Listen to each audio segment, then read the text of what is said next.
वस्तु का स्वभाव है वही वस्तु का लक्षण है। और लक्षण जो है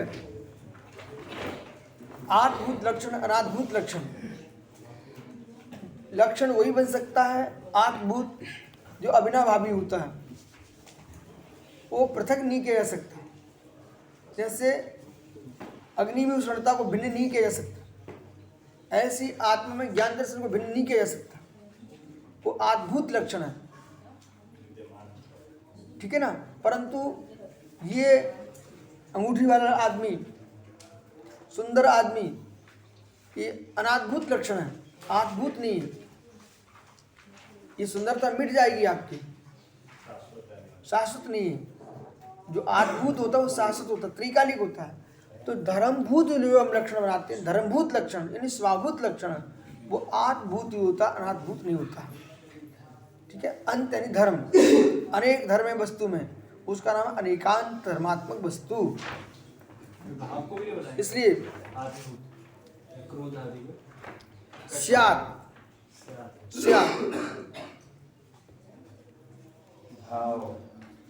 अब यहाँ पर जो है अनेक अनेक प्रमाणवादी अपने अपने प्रमाण की व्याख्या कर रहे थे। कोई कारक साकल्य को मानता है, कोई ज्ञाता के व्यापार को प्रमाण मानता है, इंद्रिय को प्रमाण मानता है, कोई सन्निकर्ष को प्रमाण मानता है।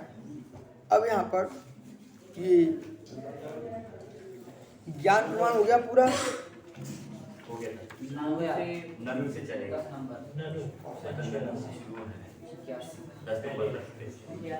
10 नंबर 10 पे क्या तक व्यापार तो बड़ी मानते ना जैसी। अब ज्ञात्री व्यापार को उन्होंने प्रमाण कहा, तो ज्ञात्री व्यापार प्रमाण का प्रमाण कहा तो आपने क्या खंडन किया? दो बात है कि आप ज्ञाती व्यापार को ज्ञानात्मक मानते हो कि अज्ञानात्मक मानते हो? ज्ञानात्मक मानते तो हमारी बात समझोगे, अज्ञानात्मक मानते तो बनता नहीं।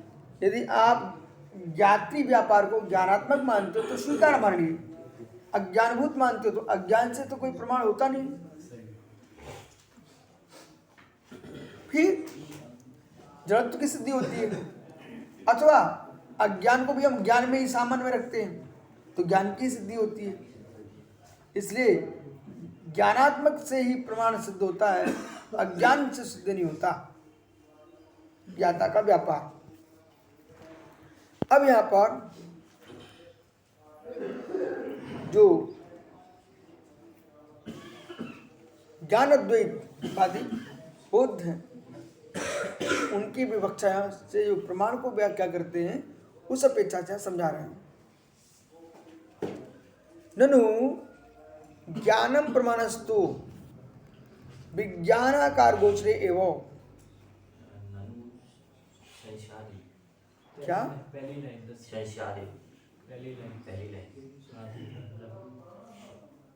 लाइन में आदेश वो तो विषय अलग है भाई, वो तो सब हो चुका। नहीं हुआ है। ननु संसाधन विज्ञान, तो फिर ये अभी वही विषय चल रहा। संसाधन ज्ञान विशेष तो ज्ञान सामान्य व्यापकत्वात्, कल सब हो चुका है। संसाधन ज्ञान विशेष होने से ज्ञान सामान्य की व्याप्त होने तो पुनः ज्ञान के साथ उसका विरोध कैसे? प्रश्नकर्ता कह रहा है संशय आदि ज्ञान विशेष है। जब आपने संशय आदि को ज्ञान विशेष में डाल लिया, वो कह रहा है आप जैनियों ने सामान्य से संशय आदि को ज्ञान में ही रख लिया। जब ज्ञान से ज्ञान से तो ज्ञान सामान्य व्यापकत्वात्, जब आपने संशय ज्ञान विशेष होने से ज्ञान सामान्य के साथ व्याप्त है तो ज्ञाने ने विरोधति चेत, कथम ज्ञाने ने विरोधति चेत, तो फिर इसमें ज्ञान के साथ उसका विरोध कैसे? जब आपने ज्ञान में रख ही लिया है तो फिर ज्ञान में विरोध क्यों? ऐसा प्रश्नकर्ता ने प्रश्न किया। ज्ञान में तो होता है संशय। अब सुनो, प्रश्न इसमें बहुत अच्छे से किया है और समाधान भी आपको बहुत अच्छे से। जो संशय ज्ञान में होता है, हमने ज्ञान सामान्य के पेक्षा उसको ज्ञान में रखा है, परंतु विशेष व्याप्त करेंगे तो 3 अज्ञान हैं। कुमति कुसुत कौवदी, ये 3 अज्ञान है ना। अन्ना नानानी तो तीन अज्ञान क्यों कहे आपने? ये प्रश्न बहुत बढ़िया और आप लोग समझना चाहिए। आप सामान्य लोग भी प्रश्न कर सकते हो। जब ज्ञान में रखिए फिर अज्ञान क्यों कहते हैं, उसको विरोधी क्यों कहते हैं आप? जब ज्ञान में आपने स्वीकार किया है फिर अज्ञान क्यों? और इस प्रश्न के उत्तर से ही तुम्हें बहुत सारे समाधान हो जाएंगे। अज्ञान क्यों? क्योंकि सम्यक ज्ञान से ज्ञानत्वेन विवक्षिता। यहाँ पर सम्यक ज्ञान को ही ज्ञान शब्द से विवक्षित है। तो असंशयात देश, वो असंशय से तो परंतु संशयादेश मिथ्या ज्ञानत्वेन सम्यक ज्ञान विशेष विरोध सिद्धे। ये संशय आदि से युक्त है और संशय मिथ्या ज्ञान रूपे से इनका सम्यक ज्ञान के साथ विरोध सिद्ध है। सम्यक ज्ञान के साथ इनका विरोध है, ज्ञान के साथ विरोध नहीं है, सम्यक ज्ञान के साथ विरोध है।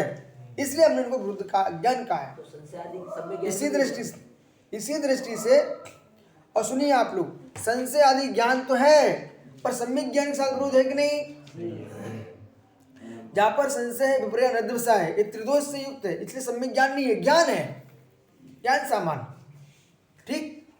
अब आपको जो मुमुक्षु भाई, ध्यान से सुनो वकील साहब, जो मुमुक्षु भाई एकांत से ऐसा बोलते हैं कि निगोदिया में सिद्धों में एकत्व भाव है, सबका ज्ञान सामान्य। अरे ज्ञान सामान्य से स्वीकार कर लीजिए, लेकिन ध्यान रखना निगोदिया तो छोड़िए, असंगी पंचेंद्रिय मिथ्या दृष्टि पंचेंद्रिय मनुष्य, इनका और सम्यक दृष्टि ज्ञान में एकत्व नहीं है। तुम सिद्धों में एकत्व कैसे लगा रहे हो? इसे पर्याय की प्रत्यक्ष सत्य से देखिए आप, वहां पर क्षय ज्ञान केवल ज्ञान से युक्त आत्मा अव्यवहार सुक्त है। यहाँ पर वो निगोदिया जो है ना, आप द्रव दृष्टि से शुद्ध द्रव्यार्थिक नहीं से कथन कर रहे हो, कर्मोपाद निरपेक्ष शुद्ध द्रव्यार्थिक नहीं रे, सकल संसार जीवा सिद्ध सद शुद्धात्मा, ये मात्र दृष्टि का विषय है, पर्याय का विषय नहीं है। पर्याय में देखेंगे तो उसे संशय, अनद्वेषाय, विपर्यास, ये सारे दोष विद्वान एक नहीं मिथ्या दृष्टि के ज्ञान में। इसलिए आप सिद्धों के ज्ञान की क्या बात करते हो? अवरज सम्यक दृष्टि के ज्ञान में भी और निगोदिया ज्ञान में विरोध है। सम्यक दृष्टि पुरुष में ठूट का वो नहीं हो सकता, संसार नहीं हो सकता। सम्यक दृष्टि पुरुष में ठूट का या पुरुष में वो नहीं हो सकता। ये दृष्टांत है मात्र, सुनो पहले, ये दृष्टांत है। व्यवहारिक जीवन में, व्यवहारिक क्रियाकलापों में उसको भी संशय हो सकता है, लेकिन तत्व ज्ञान में संशय नहीं होगा। मोक्ष मार्ग में तत्व ज्ञान स्वीकार ग्रहण करना, वो ये देखेगा हमारे समय में नहीं आ रहा है, हमारा चेवसम नहीं है, लेकिन भगवान ने तो सही कहा है, ऐसे निर्णय रखेगा। बाकी के तो सामान्य संशय हो सकता है उसको, ज्ञान में संशय आ गया ना उसके, इसलिए ये बाहरी विषयों में संशय हुआ है, इसमें सम्यक मिथ्यात्व का कोई विकल्प नहीं है। अन्यथा कभी कभी आपको भी संशय, मैं आपको बताता हूँ।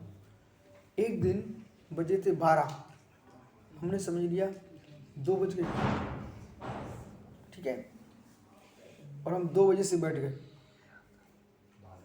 ठीक है। अभी प्रतिदिन क्या होता है, ये संजय आता ना, संजय, तो मैं सोचा ये एक ठीक 3 बजे आएगा, मैं बाहर निकल भी जाऊंगा तो ये तो मिलेगी ना मुझे, इसलिए मैं 2 मिनट 10-15 मिनट लेट होकर निकलता हूँ यहाँ से। तो इस संशय को आप मिथ्यात्व नहीं रखेंगे, मिथ्या नहीं, वो मतलब मिथ्या तो नहीं, लेकिन सम्यक और दृष्टि जैसे विपर्यास ज्ञान विपर्यास नहीं होता है, तो तत्व ज्ञान विपर्यास नहीं होता, सामान्य ज्ञान विपर्यास हो जाता है। ये तो सामान्य से है। जैसे अपन पे आगम में भी देखा अपन कि जैसे ये स्टेप से है, स्टेप से वो है, तो उसमें क्या दृष्टि आपकी? हमारा संशय तब भी नहीं है। बोले क्यों? ये 2 प्रकार के आचार्यों के अभिमत मिलते हैं, अपना निर्णय पक्का आगम सत्य। ये पक्का आगम ही तो है वो, आगम तो है, तो क्या कह रहे हैं? ये 2 प्रकार के पक्ष मिल रहे हैं कि कीचक नरक गया, कीचक मोक्ष हो गया। अब कितना बड़ा अंतर आ गया, तब भी हमको संशय नहीं है। क्यों नहीं है? ये लिखा हुआ ग्रंथ में है और इन आचार्यों के जैसे प्रमाण में वैसा हमारा कोई विवाद नहीं है। हम आगम को प्रमाण मान करके, पर सत्य एक ही हो सकता है, पर जब तक साक्षात केवली नहीं मिलते तब तक हमको तटस्थ होकर के ये बोल देना कि इसमें ऐसा, इसमें हमें कोई संशय नहीं है, ठीक है ना। अब कितने प्रकार से सीता के व्याख्यान मिलते हैं। गुणभद्र स्वामी के उत्तर पुराण में रामायण बहुत अलग से है, और आपके पद्म पुराण की जो रामायण है उसमें बहुत अंतर है। अन्य रामायण को छोड़ मैं जैनियों के बीच की बात कर रहा हूँ, ठीक है। फिर जब हमने देखा कि जैन दर्शन के ग्रंथों में, तो जैन दर्शन के ग्रंथ तो श्वेतांबर दिगंबर दोनों ही हैं। फिर हम सीधे सीधे बोल के रखते हैं ये विपरीत मिथ्या से ग्रसित है, हमारा कोई संशय नहीं है, इसको हम मानते नहीं है कि कपड़े से मुक्त होता है। आगे चलो। अनुमान प्रमाण में संशय हो सकता है, तो ज्ञान की अज्ञान भैया जिसमें अनुमान में संशय अनुमान ही नहीं है, अनुमानाभास है, वही अनुमान स्वीकार किया गया है जिस अनुमान में संशय नहीं है, जिसका साध्य सम्यक है, तो साधन भी सम्यक होना चाहिए। साधना साध विज्ञान मन मानम तदो अन्य तदाभासम, ततो अन्य तदाभासम, जो जैसा नहीं उसको वैसा बनाओगे। अब आप खड़े हो कहाँ पर, तालाब के पास, नदी के पास, कह रहे यहाँ पर धुआं दिख रहा है, अग्नि होना चाहिए। अरे भाई सरोवर में के बीच में अग्नि कहाँ से आ गई, वो बाष्प है, आपका गलत अनुमान चल रहा है, गलत अनुमान चल, अनुमानाभास है। तो वहाँ पर व्याप्ति देखी जाएगी, व्याप्ति देखी जाएगी। सरोवर में धुआं, अरे बाष्प हो सकती है, धुआं नहीं है वो, समझ गए ना। पानी में बाष्प में धुआं नहीं है, ऐसा बोलना चाहिए। यदि कोई कहता है कि सरोवर में धुआं नहीं कर रहा है, वो भी तो धुआं है, बोले धुआं नहीं है, वो बाष्प है, कुहरा है, ये आपकी व्याप्ति घटित नहीं हो रही है, अनुमानाभास है। हाँ, आप ऐसा बोलते कि पर्वत पर धुआं नहीं कर रहा है, हम मान सकते थे, क्योंकि पर्वत पर आग, ईंधन भी है, लकड़ियाँ भी है और आग भी लग सकती है, तो हम आपका मान सकते हैं अनुमान। बोले इसका अनुमान कैसा भाई, आपको बोध होना चाहिए है, ये होने पर होना नहीं होने, व्यतिरेक अनुभव व्यतिरेक दृष्टांत है। होने पर होना ये अनुभव है, नहीं होने पर नहीं होना ये व्यतिरेक है। तो व्याप्ति में अनुभव व्यतिरेक घटित होना चाहिए। व्याप्ति वही है जिसमें अनुभव व्यतिरेक होता है, ठीक है। इसलिए वही तो हम बता रहे हैं, अनुभव व्यतिरेक होना चाहिए। हाँ, आप दृष्टांत भी देना चाहो तो उसमें भी व्याप्ति लगना चाहिए, बहिर्व्याप्ति लगना चाहिए। दृष्टांत भी दे रहे हैं, जैसे प्रवचन कर रहे हैं, जो मैं अभी बोल रहा हूँ ना आपको, ये कक्षा चल रही है, इसमें एक एक विषय आपको समझा रहे हैं। जब हम प्रवचन करते हैं ना, तब भी ये सारे विषय वहाँ लगाते हैं, कोई पकड़ नहीं पाते। जैसे कि एक टंकी में घी भरा रखा है, वो देखिए आप, घी है, एक टिफिन में पूड़ी रखी हुई, पराठे रखे हुए, इसमें बालक घी है कि नहीं, कहाँ है पूड़ी रखी है। तो भाई यदि घी नहीं है तो ये स्वाद पूड़ियाँ कैसे बन गई, वो घी है तो निकालो अंगुली से, अंतर दिखा। इसी प्रकार से जो क्लास चल रही है, ये टंकी का रखा घी चल रहा है, सारी परिभाषा चल रही है। जब प्रवचन करते हैं ना तो पूरी पराठे का घी चलता है, निकाल नहीं सकते आप, उसे निकाल नहीं सकते आप, पर है। हाँ, कोशिश करो, प्रोसेस करो, उसकी भी क्रिया है। तो अच्छे पूरी अच्छी सीखी ना, अच्छे निचोड़ उसमें भी घी टपकते दिखा देंगे। तो ऐसे ही जो समझदार होता है, न्यायिक होता है, वो समझ जाता है कि ये देखो मैंने प्रतिज्ञा का प्रयोग किया, हेतु का प्रयोग किया, उपनय का प्रयोग किया, निगमन का प्रयोग किया। प्रतिज्ञा क्या है इसमें, ठीक है ना। किसमें, इसमें अब तो इसमें तो जो है ना, आप जो प्रतिज्ञा लगे वो लगा, जिसकी सिद्धि करो वो तुम्हारी प्रतिज्ञा, ठीक है ना। अपनी साध्य की सिद्धि का लक्ष्य ही प्रतिज्ञा है, ठीक है। तो ये सब प्रयोग होता है, और ये इनको प्रयोग करके आप उपदेश करोगे, न्याय का प्रयोग करके, वो अलग से समझ में आता है कि ये व्यक्ति ज्ञानी है और ज्ञान में प्रवचन कर रहा है, ठीक है ना। यदि कथा भी सुनाना चाहो, अब बीना में तो थे ना आप, एक दिन आचार्य श्री कोई काम आ गया, वो प्रवचन में गए नहीं, अब एक दिन काम आया फिर नहीं गए, फिर हर दिन काम आने लग गए कोई ना कोई, फिर नहीं गए। मालूम चला कि सभा में कोई आदमी आने पर समाप्त हो गया सब, ठीक है। और एक दिन उन्होंने हमसे कहा, भाई क्या है, अब हमसे तो कहेंगे गुरु जी कि जाओ प्रवचन कराया आओ, करने नहीं जाओ, कराया आओ। तो हम भी कराया है। अरे कई विशेष सार अलग जी थे, ठीक है, विशेष सार के हो गए, कई दूसरे महाराज के हो गए, माता जी के हो गए, ठीक है। माता जी नहीं थी, यही थे, विशेष सागर थे। और हम कम ही साधु थे, निर्णय सागर, विनम्र सागर चले गए। अब परिणाम ये निकला, नया नया साधक है, उसे अभी पता ही नहीं है कथा कौन सी हम सुना रहे हैं और किसके लिए सुना रहे हैं। उसमें एक दिन आचार्य ने कहीं खिड़की से देखा होगा, कोई है नहीं, बोले आपने बताया क्यों नहीं? कि मैं बताता। तो हो सकता कि आप लोग ये सोचते कि ये विशुद्ध सागर ही करना चाहते हैं, कोई को सिखाना नहीं चाहते, इसलिए ऐसा बोले। इसलिए हमने कहा आपने ये कहा इनके करवा के आओ। सो हम तो प्रवचन करवा के आते थे, ठीक है। ऐसा है। बड़े को पे बारी दिखा रहा हमने एक दिन किए, फिर वो ये जिसकी आप बात कर रहे हो, वो तो उस समय तो बहुत बड़ा संघ हो चुका था उस दिन। हाँ, उस दिन क्या था, उस दिन तो बहुत बड़े संघ था, वो सब साधुगण थे, ये विमल सागर वगैरह सब मुनिराज थे, विश्वकीर्ति सागर सब लोग उसमें थे। ये बात की बात थी। तो उस दिन हमने प्रवचन संभालने करवाए बहुत आग्रह से। तो उस प्रवचन में क्या है, सारे हेतु का प्रयोग किया। बेटा सुनो, उस हेतु में क्या हुआ, वहां पर तत्वसार चल रहा था पूर्व से। तो तत्वसार में सुगत तत्व प्रगत तत्व की व्याख्या हो गई। इसके बाद लोग सारे के सारे कहे बोले, आज जितने मुनिराज थे सब बोले आज प्रवचन सुने। इसके बाद प्रवचन बंद हो गए थे, ठीक है। क्यों? घी तेल मसाले का इतना भंडार है, इसलिए परोसते हैं। आओ भाई, बंद क्यों हो गए? आइए। तो ये जो आप प्रयोग कर रहे हैं ना, ऐसा है, ये प्रतिज्ञा हेतु उदाहरण पुनः निगमन, ठीक है ना।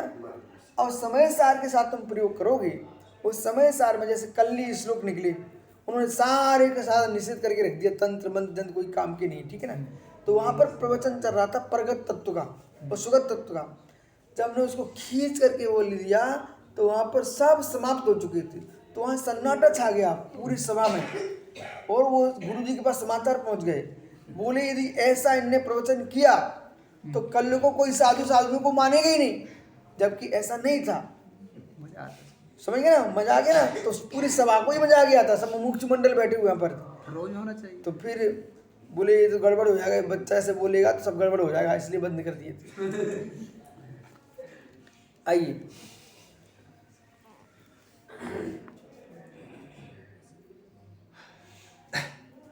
तो इसमें प्रतिज्ञा निश्चय की लगेगी। अच्छा चीज हाँ।